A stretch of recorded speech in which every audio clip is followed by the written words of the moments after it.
میں نے 80% یہودیوں کو اس دنیا سے ختم کر دیا ہے اور 20% کو چھوڑ رہا ہوں۔ میرے مرنے کے بعد تم کو اس بات کا احساس ہوگا کہ کاش میں ان 20% کو بھی ختم کر کے جاتا اور دنیا سے یہودیوں کا نام و نشان مٹا کے جاتا۔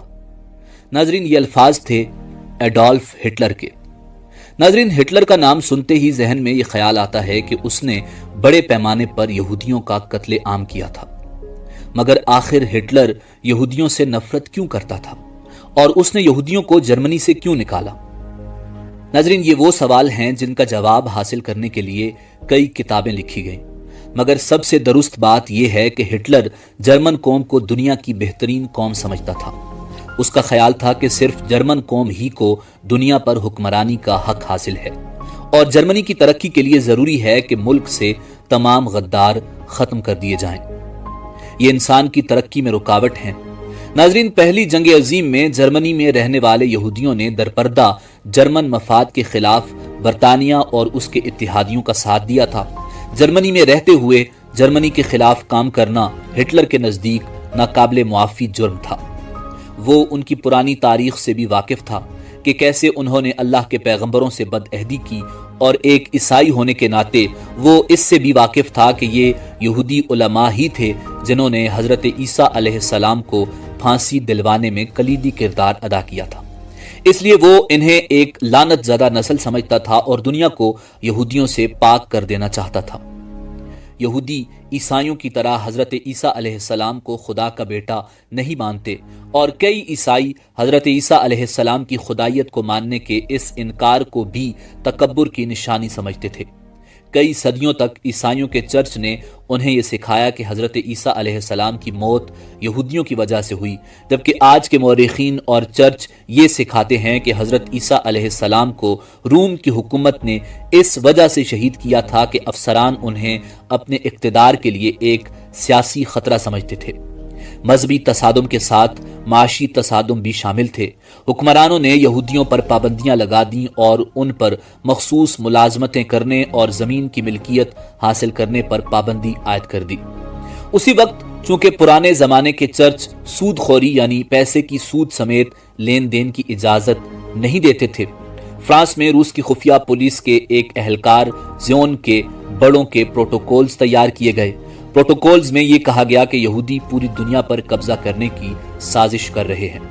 ان دستاویزات میں عالمی یہودی لیڈروں کی ایک میٹنگ کے کامنٹس شامل کیے گئے، جن میں انہوں نے پوری دنیا پر قابض ہونے کے منصوبوں کو حتمی شکل دی، اور ان میں یہ واضح تھا کہ یہودی خفیہ تنظیموں اور ایجنسیوں کے ذریعے سیاسی جماعتوں، معیشت، اخبارات اور عوامی رائے کو کنٹرول کرنا اور اپنے مقاصد کے لیے استعمال کرنا چاہتے تھے۔ پروٹوکولز کو دنیا کے مختلف ممالک میں شائع کیا گیا، جن میں ریاستہائے متحدہ امریکہ بھی شامل تھا۔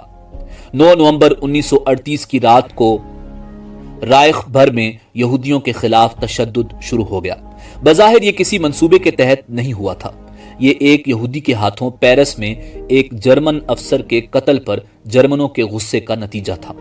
2 دنوں میں 250 سے زائد یہودی عبادت گاہیں جلائی گئیں، 7000 سے زائد یہودی کاروباروں میں لوٹ مار کی گئی اور انہیں تباہ کر دیا گیا۔ درجنوں یہودیوں کو مار دیا گیا اور یہودی قبرستانوں، ہسپتالوں، اسکولوں اور گھروں کو لوٹا گیا، جبکہ پولیس اور فائر بریگیڈ کی گاڑیاں دیکھتی ہی رہیں۔ سڑکوں پر بکھرے ہوئے دکانوں کی کھڑکیوں کے شیشوں اور کرسیوں کی وجہ سے اس رات کو کرسٹل نائٹ یعنی ٹوٹے ہوئے شیشوں کی رات کہا جانے لگا۔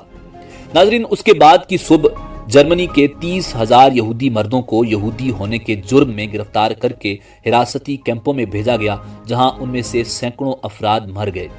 کچھ یہودی عورتوں کو بھی گرفتار کر کے مقامی قید خانوں میں بھیج دیا گیا۔ یہودیوں کے کاروباروں کو اس وقت تک دوبارہ کھولنے کی اجازت نہیں دی گئی جب تک کہ ان کا انتظام غیر یہودیوں کے ہاتھوں میں نہ دیا گیا ہو۔ یہودیوں پر کرفیو لگا دیے گئے، جن کی وجہ سے ان کے گھروں سے نکلنے کے اوقات محدود ہو گئے۔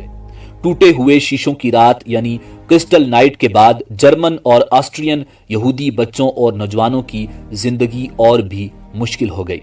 ان پر پہلے ہی عجائب گھروں، عوامی پارکوں اور تیراکی کے پولوں میں داخلے پر پابندیاں لگا دی گئی تھیں۔ اب انہیں سرکاری اسکولوں سے بھی خارج کر دیا گیا۔ اپنے والدین کی طرح یہودی نوجوانوں کو بھی جرمنی میں مکمل طور پر علیحدگی کا سامنا کرنا پڑا۔ مایوسی میں کئی یہودیوں نے خودکشی کر لی، زیادہ تر خاندانوں نے بھاگ جانے کی بھی بھرپور کوششیں کی۔ ناظرین، 17,000 کے قریب پولش یہودیوں کو جرمنی سے نکال دیا گیا۔ یہ سب ان کی جرمنی کے خلاف سازشوں اور پرتشدد حملوں میں ملوث ہونے کے بعد کیا جا رہا تھا۔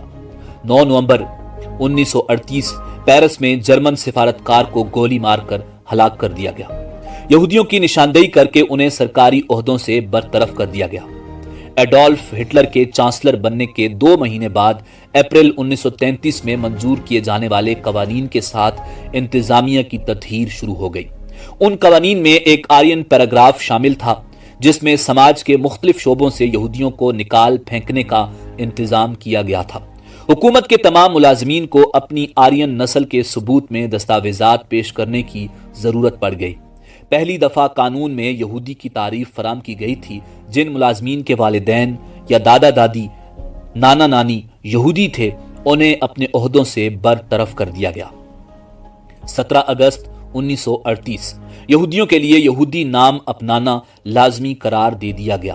جرمنی کی حکومت نے ان تمام یہودیوں کے لیے جو اپنے پہلے ناموں سے فوری طور پر یہودی ظاہر نہیں ہوتے تھے، اپنے پہلے نام کے بعد ایک یہودی نام کا اضافہ کرنا ضروری قرار دیا گیا۔ مردوں کو اسرائیل اور عورتوں کو سارا کا نام دیا گیا۔ مرد اپنے نام کے ساتھ اسرائیل لگائیں گے اور عورتیں اپنے نام کے ساتھ سارا لگائیں گی تاکہ پتہ چلے کہ وہ یہودی ہیں۔ اکتوبر میں جرمن حکومت نے یہودیوں کے تمام پاسپورٹ ضبط کر لیے۔ یہودیوں کو جاری کیے جانے والے نئے پاسپورٹ پر جے کا ٹھپا لگایا گیا جو مالکان کی یہودی شناخت کی گواہی دیتا تھا۔ 19 ستمبر 1941 جرمنی میں یہودیوں کی شناخت کے لیے بیج متعارف کروایا گیا۔ 6 سال کی عمر سے زائد یہودیوں کو تمام اوقات اپنے کپڑوں پر ایک پیلے رنگ کا 6 نقطوں والا ستارہ پہننا ضروری ٹھہرایا گیا جس پر کالے حرفوں میں جوڈ لکھا گیا تھا جو جرمن زبان میں یہودی کہلاتا تھا۔ اب جرمنی میں یہودیوں کو دیکھ کر ہی پہچانا جا سکتا تھا۔ اکتوبر میں یہودیوں کی جرمنی سے باقاعدہ جلاوطنی شروع ہو گئی۔ مارچ 1942 میں یہودیوں کے لیے اپنی رہائش گاہوں پر بھی ستارے کی علامت کی نمائش کرنا ضروری ہو گیا۔ ناظرین، یہودیوں کی یہ نسل کشی ہولوکاسٹ کہلاتی ہے۔ ہولوکاسٹ ایک لفظ ہے جس کے استعمال پر پابندی ہے۔ دنیا کے 13 ممالک ایسے ہیں جن میں اگر یہ لفظ بولتے یا استعمال کرتے ہیں یا کسی تحریر میں لکھتے ہیں تو 3 سے 10 سال کی سزا آپ کو ہو سکتی ہے۔ اگر آپ سوشل میڈیا پر اس لفظ کا استعمال کرتے ہیں تو آپ کا اکاؤنٹ بلاک کر دیا جائے گا۔ یہودیوں نے اس لفظ کا بڑا ناجائز فائدہ اٹھایا، مظلوم بنے اور اس نسل کشی کا اتنا چرچا کیا کہ ساری دنیا یہاں تک کہ جرمن بھی یہودیوں سے مل کر آج تک آنسو بہاتے ہیں۔ نسل کشی جس قوم کی بھی ہو، وہاں گانا سنتے سنتے تو کسی کی موت نہیں آ جاتی۔ انسانی حقوق کی سنگین خلاف ورزیاں ہوتی ہیں۔ چیخو پکار، بچوں کے سامنے ماں باپ کا قتل اور ماں باپ کے سامنے بچوں کا قتل، بھائیوں کے سامنے بہنوں کی عصمت دری، بالکل ویسے جیسے صابرہ اور شتیلا کے کیمپس میں مسلمانوں کی گئی۔ مگر مسلمانوں کے خون کو یہودی کیچپ زدہ مزیدار بچے کہتے ہیں جبکہ اپنے بچوں پر آنسو بہاتے ہیں۔ کہا جاتا ہے کہ جب یہودی پناہ گزین بنا کر فلسطین میں بھیجے گئے تو پوری دنیا کی جیلوں سے سفاک قاتل اور ذہنی مریض ڈھونڈ ڈھونڈ کر فلسطین بھیجے گئے۔ ان لوگوں میں انسانیت نام کی نہیں تھی۔ خون کو جوس کہتے تھے اور انسانی گوشت کو پورک کا نام دیتے تھے۔ یہ اس حد تک سفاک تھے کہ انہیں ہی اسرائیل کی فوج میں اعلیٰ افسران بنا کر بھیجا گیا۔ انہوں نے جب فلسطین کی آبادی پر ظلم ڈھائے اور اقوام متحدہ ایک منافق کی طرح انہیں گھیر کر ان کے گھروں سے نکال کر لے گیا۔ ان مسلمانوں کے گھروں پر یہودیوں کے قبضے ہو گئے جب مہاجرین کیمپس میں کسی اسلامی تہوار کے موقع پر خوب تیز آواز میں خوشیاں منانے کی آڑ میں گانے چلائے گئے۔ ایک فلسطینی جو کہ فلسطین کے سفارتکار بھی رہے اور آج کل جامعہ ازہر میں پروفیسر ہیں، انہوں نے بتایا کہ ان گانوں کی آڑ میں مسلمانوں کی چیخیں کسی کو سنائی نہ دی۔ یہودی مسلمانوں کے خیموں میں گھستے، قصائیوں کی طرح مسلمانوں کو ذبح کرتے، تھک جاتے، پھر شراب پینے جاتے، شراب پیتے اپنے اوپر انڈھیلتے، کہکہے لگاتے اور پھر ناچتے ہوئے مسلمانوں میں گھس جاتے۔ یہودیوں نے اس قتل عام کو ایک تہوار کی طرح منایا۔ صبح ان کیمپس میں صرف انسانی گوشت اور خون تھا۔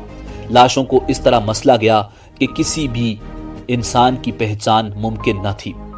تمام جسمانی اعضاء کو اجتماعی قبر میں دفن کر دیا گیا۔ مرنے والوں کے گھروں، باغات اور کھیتوں پر اسرائیلیوں کا قبضہ ہو گیا۔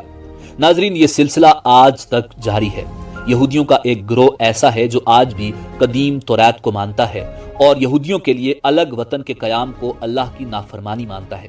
ان کے مطابق دنیا ختم ہو جائے گی اور دنیا پر اللہ کا عذاب آ جائے گا اگر یہودیوں نے اس کی نافرمانی کر کے الگ وطن بنا لیا۔